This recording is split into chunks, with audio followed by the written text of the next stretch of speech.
All right, let's talk about me a little bit. Let's give you gossip hounds what you came here for. I'm from a small town.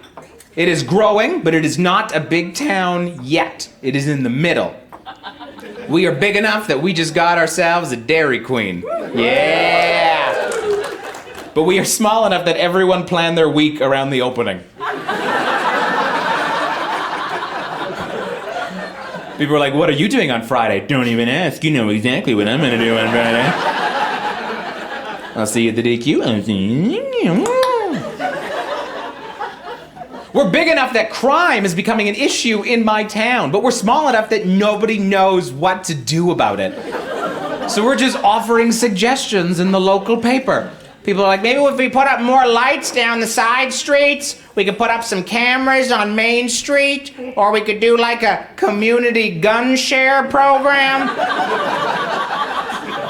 I know Mr. Peters owns a gun, so we could just shift that gun from house to house every week.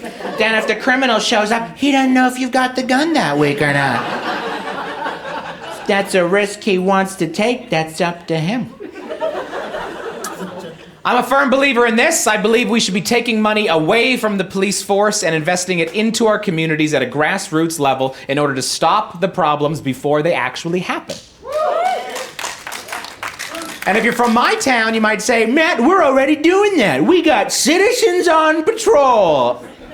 Okay, but we need to invest some actual cash and resources into it. Right now in my town, Citizens on Patrol is just a bunch of bored, middle-aged parents and senior citizens that have wandered into the orientation meeting by mistake.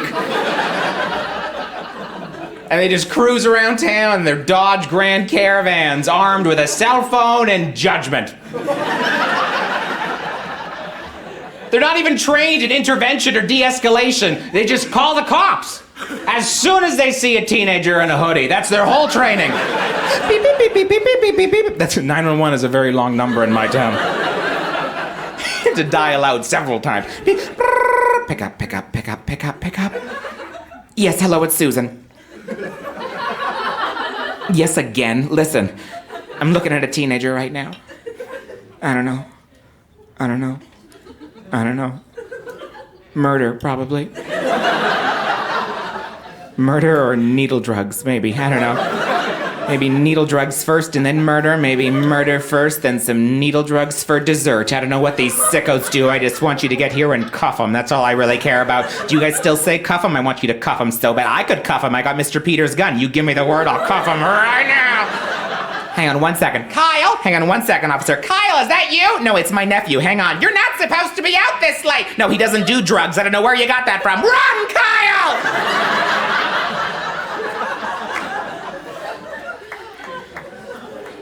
That is a true story.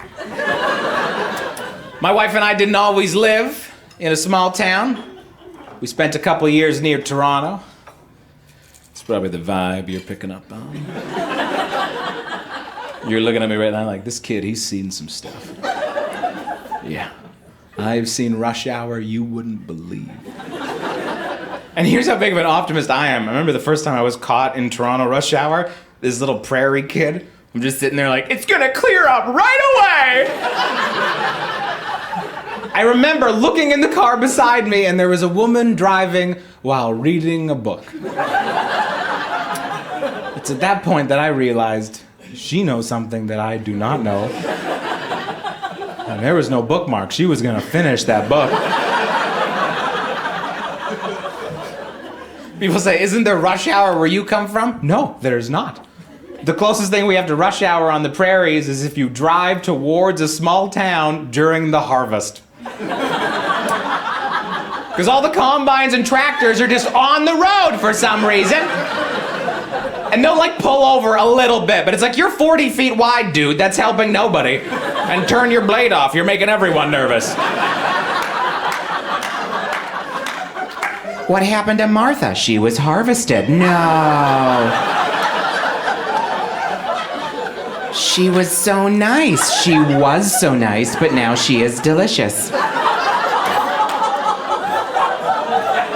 Oh, right there, eh? That's the line we crossed right there.